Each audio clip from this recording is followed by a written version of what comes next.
सोचिए, ताइवान जो आकार और आबादी में भारत के किसी एक छोटे राज्य से भी छोटा है, वो आज पूरी दुनिया की इकोनॉमी को अपनी उंगलियों पे नचा रहा है। बिल्कुल नचा रहा है। मतलब अगर ताइवान आज काम करना बंद कर दे तो दुनिया भर के स्मार्टफोन्स, गाड़ियां और यहाँ तक कि जो मिडल ईस्ट के तेल निकालने वाली मशीनें हैं ना, वो सब एक झटके में रुक जाएंगी। हाँ, सब कुछ ठप पड़ जाएगा, क्योंकि आज दुनिया सिर्फ मिसाइलों से नहीं चलती। सही कहा, वो छोटे छोटे सेमीकंडक्टर से चलती है।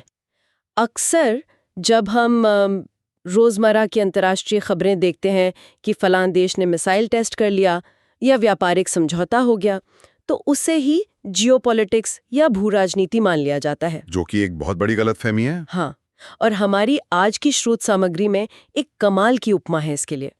ये जो रोज की खबरें हैं ना, ये बस एक डिश की गार्निशिंग या ऊपर से डाले गए हरे धनिये की तरह है। बहुत बढ़िया उपमा है। असली डिश तो वो बुनियादी सिद्धांत हैं जिनकी आंच पर कोई भी देश पकता है। तो आज की इस गहन चर्चा का मिशन है जियोपॉलिटिक्स की उन्हीं जड़ों तक पहुंचना, प्राचीन भारत के चाणक्य से लेकर आज की इंडो पैसिफिक कूटनीति तक। द डीप डाइव में मैं आप सभी का स्वागत करती हूँ और मेरे साथ हमेशा की तरह हमारे एक्सपर्ट मौजूद हैं। नमस्कार। और मैं कहूँगा कि आज का ये सफ़र बहुत सी आंखें खोलने वाला है। हम टीवी डिबेट्स देखकर बस ये मान लेते हैं कि जियोपॉलिटिक्स का मतलब सिर्फ ये है कि किसके पास कितने फाइटर जेट्स हैं। हाँ, या कितने घातक परमाणु हथियार हैं। बिल्कुल, लेकिन हकीकत में हथियारों से ज्यादा ये प्रभाव भूगोल और निर्भरता का खेल है। अंतर्राष्ट्रीय संबंधों में असली पावर ये तय करती है कि कौन किस पर कितना निर्भर है। तो चलिए इसे थोड़ा विस्तार से समझते हैं। सबसे पहले इसी बुनियादी सवाल को खोलते हैं कि किसी देश की ताकत आखिर तय कैसे होती है। जब रिसोर्सेज या संसाधन शब्द जहन में आता है तो सीधे मिडल ईस्ट के तेल के कुएं याद आते हैं। हाँ, प्राकृतिक गैस के भंडार या सोना चांदी, वही ना।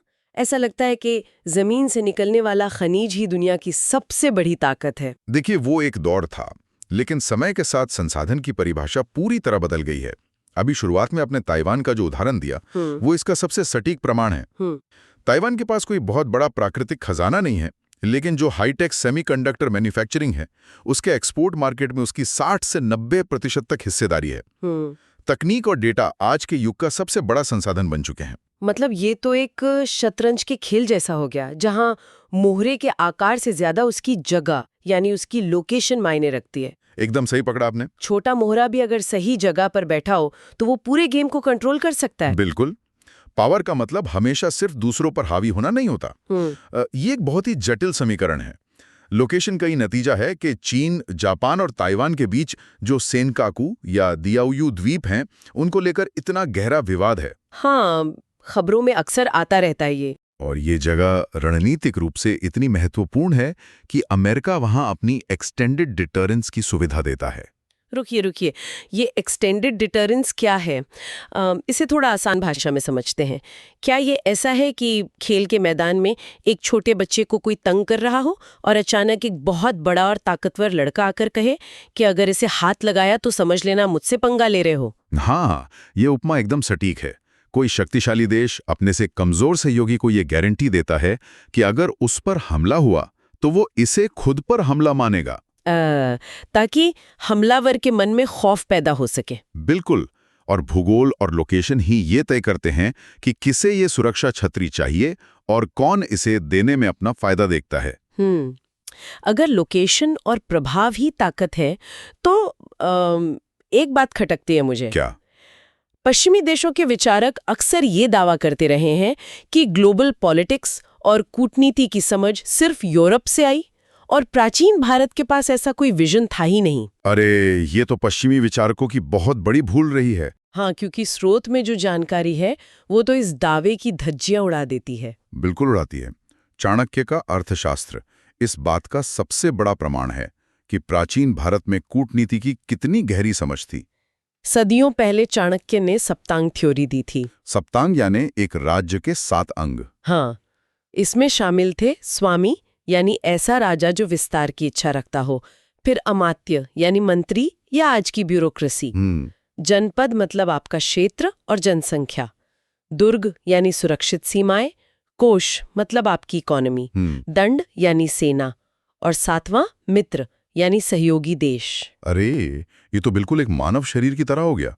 जैसे शरीर का हर अंग अपना काम करे तभी इंसान स्वस्थ रहता है। सही कहा। वैसे ही देश के लिए इन सातों अंगों का मजबूत होना जरूरी है। किसी एक अंग के कमजोर पड़ने का मतलब है पूरे देश का कमजोर होना। और इसमें जो बात सबसे ज्यादा ध्यान खींचती है वो है राजा का विस्तारवादी होना। बिल्कुल, क्योंकि चाणक्य के हिसाब से यथास्थिति या स्टेटस को नाम की कोई चीज नहीं होती। मतलब जीवन का अर्थ ही विकास है। अगर एक देश लगातार अपना प्रभाव नहीं बढ़ा रहा है तो कोई दूसरा देश हावी होकर उसके हित छीन लेगा। एकदम सही। और इसी विस्तार और बचाव के लिए सहयोगियों की जरूरत पड़ती है। अगर हम इसे व्यापक संदर्भ में देखें तो ताकत सिर्फ बैंक बैलेंस या सैनिकों की गिनती से नहीं मापी जाती। संकट के समय आपके साथ कौन खड़ा है ये भी आपकी ताकत का ही हिस्सा है। इसीलिए मित्र को सातवां अंग बताया गया। तो क्या आज का जो क्वाड है, मतलब भारत, अमेरिका, जापान और ऑस्ट्रेलिया का गठजोड़, उसे हम सप्तांग के मित्र सिद्धांत का आधुनिक रूप कह सकते हैं? निश्चित रूप से कह सकते हैं। यह समान हितों वाले देशों का एक ऐसा मंच है जो एक दूसरे की ताकत बढ़ा रहा है। इंडो यूएस संबंध भी इसी का एक रूप है। बहुत दिलचस्प है ये। जहां एक तरफ प्राचीन भारत में राज्य के 7 अंगों और इतनी परिपक्व व्यवस्था की बातें हो रही थी, तो ये सवाल उठना लाजमी है कि उस दौर में यूरोप में क्या चल रहा था। प्राचीन यूरोप की स्थिति बिल्कुल अलग थी।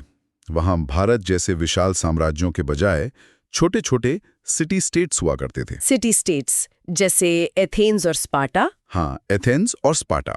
हर शहर अपने आप में एक अलग देश था और इन्हीं के आपसी टकराव से एक बहुत ही महत्वपूर्ण कूटनीतिक अवधारणा जन्म लेती है जिसे थ्यूसिडाइड्स ट्रैप कहा जाता है।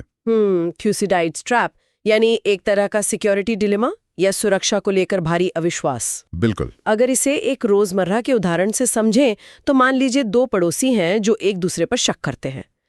एक ने अपने घर की सुरक्षा के लिए एक बड़ा गार्ड डॉग पाल लिया। दूसरे पड़ोसी ने कुत्ता देखा और डर के मारे घर में बंदूक रख ली। पहले वाले ने बंदूक देखी तो उसने और भी बड़े हथियार खरीद लिए। अंत में क्या होगा? दोनों आपस में लड़ मरेंगे। हाँ, और बिल्कुल यही हुआ था वहां। एथेंस और स्पार्टा के बीच यही असुरक्षा की भावना थी। एथेंस अपनी ताकत बढ़ा रहा था जिससे स्पार्टा डर गया और हथियारों की होड़ युद्ध में बदल गई। एकदम। और इसी निरंतर डर और खून खराबे के दौर से तंग आकर बहुत सदियों बाद यूरोप को एक नई व्यवस्था की जरूरत महसूस हुई, जो 1648 में ट्रीटी ऑफ वेस्टफेलिया के रूप में सामने आई। अच्छा, 1648 की ट्रीटी ऑफ वेस्टफेलिया। और यहीं से नेशन स्टेट यानी राष्ट्र राज्य का जन्म हुआ। हाँ, वेस्टफेलिया की संधि ने दुनिया को ये फॉर्मूला दिया कि एक नेशन जब एक स्टेट के साथ मिलता है तो वो नेशन स्टेट बनता है। नेशन मतलब समान भाषा और संस्कृति वाले लोग, और स्टेट मतलब एक संप्रभु सरकार। लेकिन यहाँ एक बहुत बड़ी शंका पैदा होती है। कैसी शंका? क्या सिर्फ भाषा या संस्कृति एक होने से ही कोई देश मजबूत बन जाता है? विंस्टन चर्चिल ने इसी पश्चिमी चश्मे से देखकर बहुत तीखी आलोचना की थी कि भारत कोई नेशन नहीं है क्योंकि हमारी भाषा और संस्कृति तो बहुत विविध है। देखिए, चर्चिल की वो टिप्पणी यूरोप की अपनी संकीर्ण परिभाषा का नतीजा थी। यूरोप ने नेशन स्टेट इसलिए बनाए क्योंकि वहां भाषा और संस्कृति लोगों को एकजुट करने का सबसे आसान तरीका थे। एक मजबूरी थी उनके। बिल्कुल। इटली के फ्लोरेंस और मिलान जैसे शहरों का उदाहरण देखिए। ये एक ही संस्कृति के होने के बावजूद आपस में लड़ते थे और बाहरी ताकतों का आसान शिकार बन रहे थे। उस दौर के कूटनीतिज्ञ मैकियावेली ने देखा कि अगर ये एकजुट नहीं होंगे तो मिट जाएंगे। ओहो, मैकियावेली, वही जिन्होंने दोहरी नैतिकता या ड्यूअल मोरालिटी का वो सिद्धांत दिया था। हाँ, बिल्कुल वही। उनका मानना था कि राज्य की रक्षा करने वाले शासक की नैतिकता एक आम इंसान की नैतिकता से बिल्कुल अलग होनी चाहिए। मतलब राज्य के लिए कुछ भी करना पड़े तो वो जायज है। हाँ, क्योंकि उस समय यूरोप का माहौल ही ऐसा था। अगर शासक कड़वे फैसले नहीं लेगा तो राज्य बचेगा ही नहीं। वेस्टफेलिया की संधि ने यह तय किया कि हर राज्य अपनी सीमाओं में सर्वोपरि है और कोई दूसरा देश उसके आंतरिक मामलों में दखल नहीं देगा। तो 1648 के बाद जब यूरोप में ये नेशन स्टेट स्थापित हो गए तो दुनिया कैसे चली? 1648 से लेकर 1914 तक दुनिया की राजनीति दरअसल मुट्ठी भर यूरोपीय देशों जैसे ब्रिटेन, फ्रांस, स्पेन के आपसी टकराव की कहानी है। ऑर्नर वोल्फर्स ने इसे समझाने के लिए एक बिलियर्ड बॉल मॉडल दिया था। और यहाँ बात बहुत दिलचस्प हो जाती है। मैं इसे एक अम्यूजमेंट पार्क की बम्पर कार्स के रूप में देखती हूँ। Bumper cars? हाँ, एक बड़ा सा मैदान है, हर देश अपनी अपनी बम्पर कार चला रहा है, कोई नियम नहीं है, हर कोई बस अपने बचाव के लिए दूसरे से टकराने को तैयार है। इसमें कोई किसी का परमानेंट दोस्त या दुश्मन नहीं है। यहाँ जो बात सबसे हैरान करने वाली है वो ये है कि इस बम्पर कार वाली दुनिया में शांति कैसे बनी रहेगी। इसका जवाब था शक्ति संतुलन या बैलेंस ऑफ पावर। मतलब कोई एक कार बहुत ज्यादा ताकतवर ना हो जाए। बिल्कुल। और ये दो तरह से होता था, आंतरिक संतुलन यानी खुद की सैन्य ताकत बढ़ाना, और दूसरा था बाहरी संतुलन। बाहरी संतुलन मतलब गठजोड़ बनाना।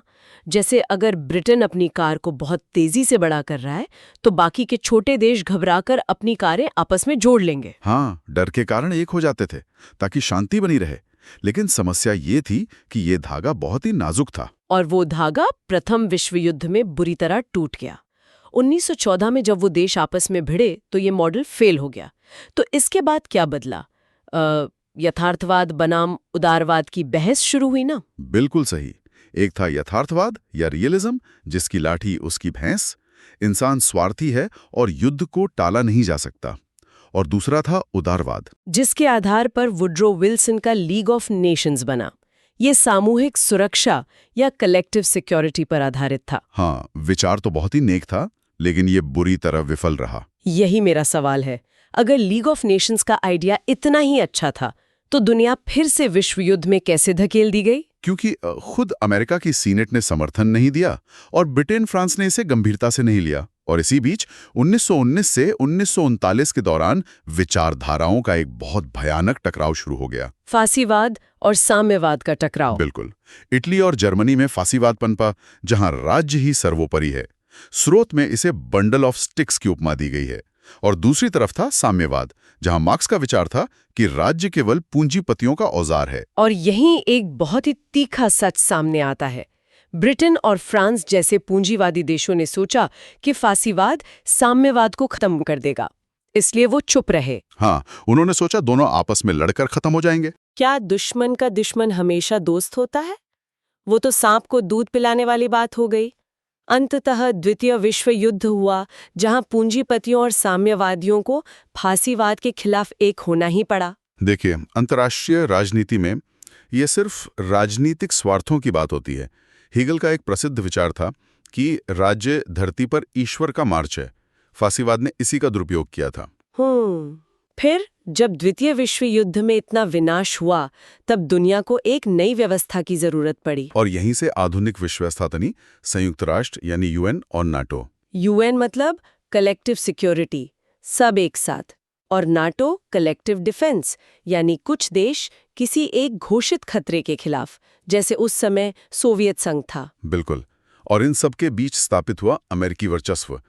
मॉर्गेंथू का विचार था कि जो युद्ध जीतता है उसे ढिलाई नहीं बरतनी चाहिए। और अमेरिका ने यही किया। ट्रूमन डॉक्ट्रिन के जरिए पूरी दुनिया में हस्तक्षेप किया और मार्शल प्लान के नाम पर यूरोप को पैसा दिया, जिसके बदले उनके बाजार पर कब्जा कर लिया। हाँ, और इस वर्चस्व को सही ठहराने के लिए हेजिमोनिक स्टेबिलिटी थियरी लाई गई कि एक महाशक्ति का वर्चस्व दुनिया में स्थिरता लाता है। तो इस सब का असल में क्या मतलब है? स्रोत में डेमोक्रेटिक पीस थियरी का भी जिक्र है, जो कहती है कि लोकतंत्र आपस में नहीं लड़ते। लेकिन जो लोग हमें सुन रहे हैं, उनके मन में ये सवाल आना चाहिए कि क्या अमेरिका का इराक, लीबिया या सीरिया में हस्तक्षेप वास्तव में सिर्फ लोकतंत्र लाने के लिए था, या इसके पीछे तेल और बाजार जैसे स्वार्थ थे? इससे एक बहुत ही महत्वपूर्ण सवाल खड़ा होता है।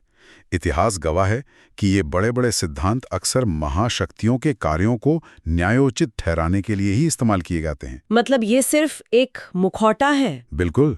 असली खेल प्रभाव और संसाधनों का ही होता है। और यही शब्दों का खेल आज हमारे सामने एक नए रूप में खड़ा है।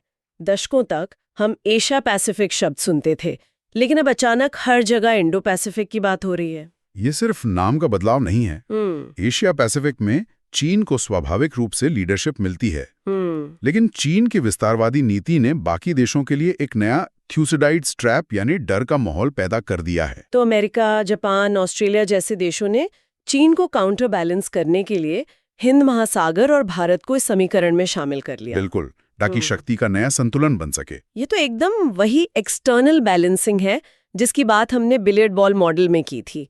बस अब बोर्ड यूरोप से खिसक कर इंडो पैसिफिक समंदर में आ गए हैं। एकदम सही पकड़ा आपने। और इसी से क्वाड और IPEF जैसे नए मंच बन रहे हैं जो भविष्य की कूटनीति तय करेंगे। तो श्रोताओं के मन में अब ये तस्वीर पूरी तरह साफ हो गई होगी। हमने चर्चा की शुरुआत की थी उस उपमा से कि रोजमर्रा की न्यूज़ सिर्फ गार्निशिंग है। अब समझ आ गया होगा कि उस गार्निशिंग के नीचे कौन सी असली डिश पक रही है। चाणक्य के सप्तांग से लेकर वेस्टफेलिया और आज के इंडो पैसिफिक तक की यात्रा। और सुनने वालों के लिए इसका महत्व ये है कि कल जब वो अखबार में किसी नई संधि के बारे में पढ़ेंगे तो उन्हें सिर्फ घटना नहीं बल्कि उसके पीछे का क्यों भी पता होगा। बिल्कुल। और जाते जाते आज की चर्चा के आधार पर सोचने के लिए एक बिल्कुल नया सवाल। हमने देखा कि वेस्टफेलिया की संधि ने नेशन स्टेट को सर्वोच्च शक्ति बना दिया, लेकिन आज के डिजिटल युग में जब विशाल बहुराष्ट्रीय टेक कंपनियां डेटा और तकनीक पर नियंत्रण रखती हैं, अरे बाप रे, हाँ, और उनके पास कई छोटे देशों से ज्यादा धन और प्रभाव है, तो क्या भविष्य की जियोपॉलिटिक्स देशों के बीच नहीं बल्कि देशों और इन टेक कंपनियों के बीच लड़ी जाएगी? सोचने वाली बात है। क्या बात है। ये सवाल तो सचमुच दिमाग के तार झंझना देने वाला है। तो इसी विचारोत्तेजक सवाल के साथ हम आज की इस गहन चर्चा को यहीं विराम देते हैं। आशा है कि आज के द डीप डाइव ने अंतर्राष्ट्रीय घटनाओं को देखने का एक बिल्कुल नया नजरिया दिया होगा। बिल्कुल। हम फिर मिलेंगे एक नए विस्तृत विश्लेषण के साथ। तब तक के लिए जागरूक रहें और सवाल पूछते रहें।